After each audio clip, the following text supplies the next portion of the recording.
Floor presentations. Mr. Clerk, are there any floor presentations today? Yes, Mr. Speaker, we have two floor presentations today. The first being House Resolution number 74, honoring the service and sacrifice of outstanding Vietnam veterans and commemorating the 50th anniversary of the landing of United States ground troops in the Vietnam War. This resolution is offered by Representatives McDermott and Ward. Thank you very much. Representative McDermott. Mr. Speaker, I move for the adoption of this resolution. Thank you very much, Representative Ward. With great honor, I second the motion. Thank you very much. It's been moved and seconded that the resolution be adopted. Any discussion? Representative McDermott. Mr. Speaker, thank you. It's a distinct honor to recognize these gentlemen today.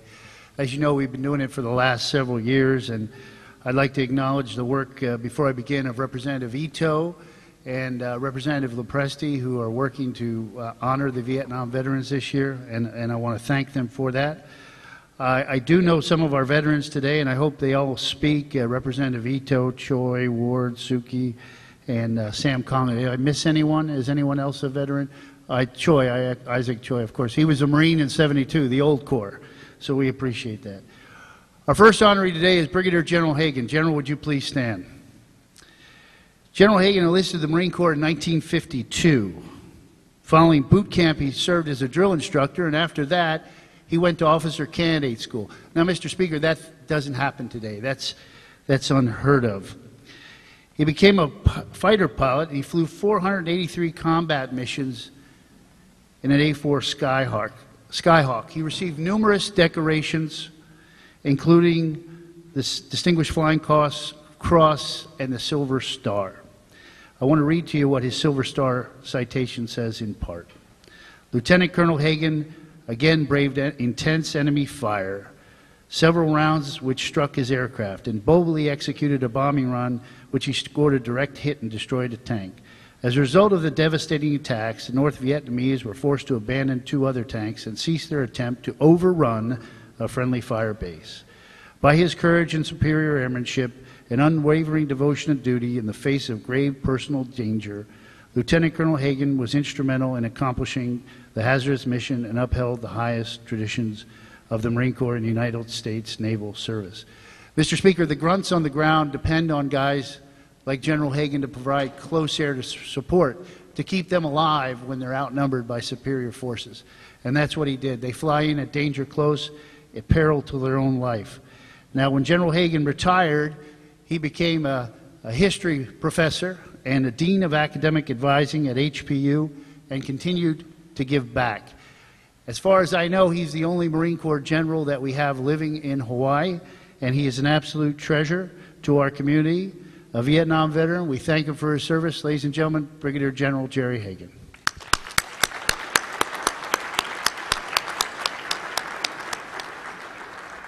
Another Vietnam-era veteran, Colonel Steve, please stand. Colonel Steve Viking Melgard. Viking is his call sign. He was a KC-130 pilot, KC-135 pilot. And what Steve did was provide close air support for the grunts on the ground. He ferried troops in, he ferried troops out, he provided supplies, sometimes taking the deceased back, troop movements, ammunition, everything that they needed to fight. You see, Mr. Speaker, it takes 4 people to support every trigger puller on the ground. And amateurs talk about tactics, professionals talk about logistics. And Steve flew a TA-4J aircraft, and he had 34 combat missions. But his main role was supporting the men and women in uniform on the ground. Ladies and gentlemen, Steve now continues to work at the Aviation Museum and supports our young folks with a sense of history. Ladies and gentlemen, Colonel Steve Viking Belgard.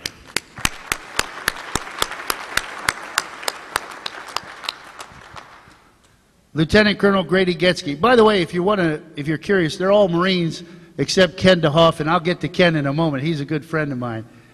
But there's a reason Ken is here with all the Marines. We might even make him an honorary Marine today, Ken, if you're lucky. Lieutenant Colonel Grady Geske. Grady was a CH-46 helicopter pilot. Well, what do? They provide the support. They take the troops in, take them out, they take supplies in. Steve, I was talking to Grady before. The most dangerous portion of Grady's career was the 77-day Khe Sanh siege. I don't know if anybody remembers Khe Sanh, but to the Marines, that's a very important thing. Steve would take supplies into the Marines on the top of a hill in the middle of nowhere.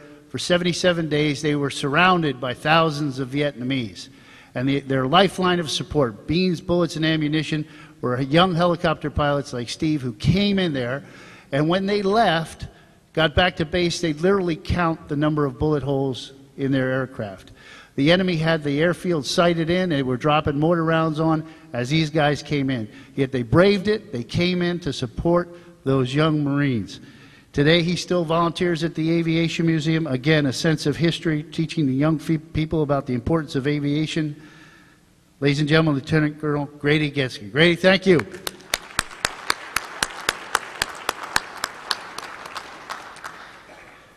This next gentleman is a personal friend of mine. He's worked at Ken DeHoff. Captain Ken DeHoff, stand up, Ken. The DeHoff family is, the DeHoff family has served our country since the 1600s as citizen soldiers. They would go off to war and then come back. They wouldn't make it a career. But Ken's a retired Army captain, and I'll tell you how that happened in just a moment. I've known Ken for probably about 10 years now. For about 7 of those years, believe it or not, he was running the Aviation Museum, and I never knew that he was on active duty. I never knew he was a pilot. I never knew he served during Vietnam. Boy, did he ever. He was a Cobra gunship pilot, providing close air support to those Marines. As Sergeant Major Kellogg said when we were talking earlier, they were lifesavers. They'd come in danger close, like General Hagan, and they'd rattle off those 20-millimeter cannons, helping those young Marines who were in harm's way survive. Ken was shot down several times. His second crash was so bad, broke his back. He was bedridden for over 2 years, told he'd never walk again. The VA told him he was 120% disabled. Well, as you can see, Ken has made a full recovery. Today, he's the executive director of the Aviation Museum, and he has turned that into a world-class museum, a living, breathing museum. He's one of the finest men I know. Ladies and gentlemen, United States Army, retired, Captain Ken DeHoff. Ken, thank you.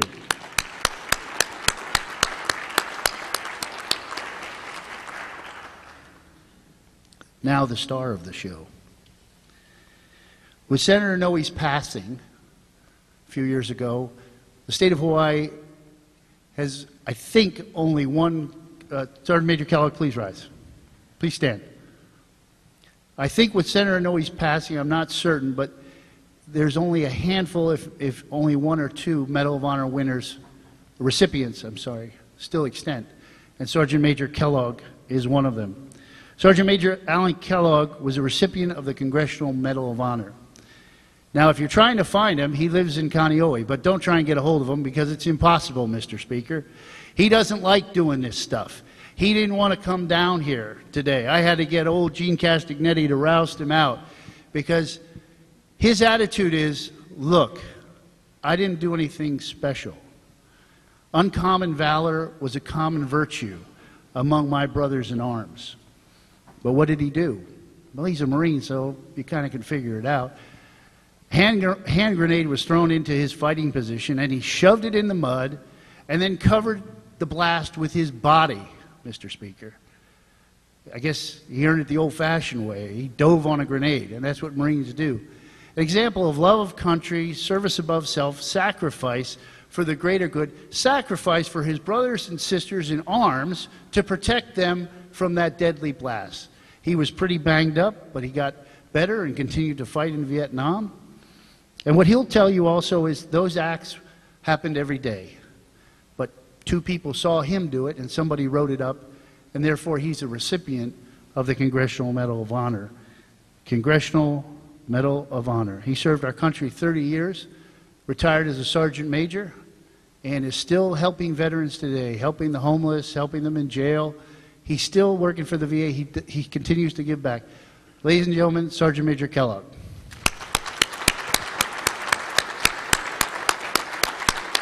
Ladies and gentlemen, would you rise and give all these gentlemen a hand, please?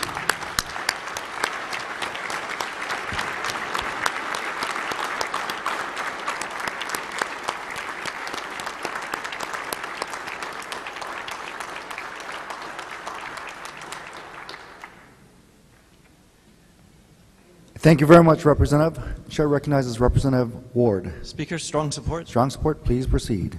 First, I want to thank Marine Captain McDermott for asking us to say a few things to say, and to tell my colleagues that now you know why he speaks with such passion. Not only a Marine, but a Marine captain who served in the Middle East. So thank you, Bob, for this opportunity. An opportunity that, as I was contemplating, it's both a catharsis and surreal. Catharsis in the sense that many Vietnam veterans tend to forget about when they served and what they did, and particularly about the reception they had when they came home. But when we have a day like today, and it started, Representative McDermott, when Representative Thielen had the Kaneohe Marines here, and it was a way of expressing gratitude. And I don't know how to express gratitude to you gentlemen other than how you've served with such excellence, and how your service makes the rest of us revisit our past in such a positive way that we can say, yes, those were good years. Those were not the years that we should forget. I was a translator-interpreter in Vietnam.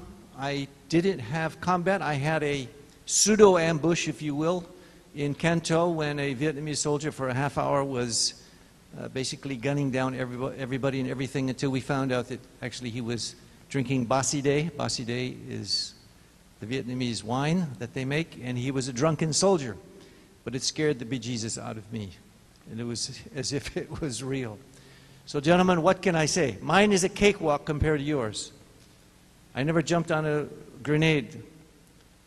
Sergeant Major Kellogg, I know these things you think historically aren't important, but for the future and the present, you guys are role models. People look to you, and we are grateful that you stand for what we always say when we pledge, that the home of the free, the land of the free and the home of the brave, and you are the epitome of that. So thank you, gentlemen, for your service. Thank you, Speaker. Thank you very much, Representative Ward. Further discussion on the measure before us, Representative Ito. Thank you, Mr. Speaker. I rise in strong support. In strong support, please proceed. Mr. Speaker, as a veteran of the United States Air Force during the Vietnam War era, I want to personally thank the honorees before us and thank them for their service to this country. Mr. Speaker, at this very moment, House Bill 564 is before the Senate for consideration. This measure appropriates funds for programs, ceremonies, and activities commemorating the 50th anniversary of the Vietnam War. Mr. Speaker, President Barack Obama proclaimed May 28, 2012 through November 11, 2025 as the commemoration of the 50th anniversary of the Vietnam War, and called upon federal, state, and local officials to honor our Vietnam veterans, as well as our fallen, our wounded, those unaccounted for, our former prisoners of war, their families, and all who serve with appropriate programs, ceremonies, and activities. Mr. Speaker, I'm honored today to recognize Colonel Gene Castanetti, who is the chairperson of the Hawaii-Vietnam War 50th Anniversary Commemoration Committee. Colonel.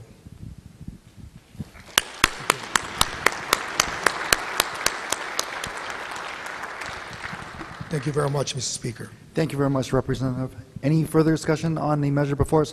Representative LaPreste. Strong support. Strong support. Please proceed. I ask that the previous representative's words be entered into the journals if they were my own as well. So ordered. Thank you, Speaker. I rise in strong support as the primary introducer of HB 564 to commemorate the 50th anniversary, and that's just an honor to be in the same room as you gentlemen, and thank you so much for your service. Aloha. Thank you very much, Representative. Further discussion? Speaker Joe Suki. Yes, Mr. Speaker, and members and honorees, those in the floor and those in the gallery. I speak in strong support. I honor you. I was in the Army. I'm a veteran of the post-Korean War. I didn't see any battle. I was going to college during that time, and I But I've seen the scars of those who came back from that war also. I was trained by them for a couple of years. And I served my service to the Army was with pride. And I always think of the years that I served in the military. And for all of you that are in the military now, that they're possibly in harm's way, I salute you. Thank you very much for your service. Thank you very much, Mr. Speaker. Any further discussion on the resolution before us before we take a vote? If not, let's go to the voice vote. All those in favor, say aye. The motion is carried. Representative McDermott, please proceed with the presentation of the congratulatory certificates and leis.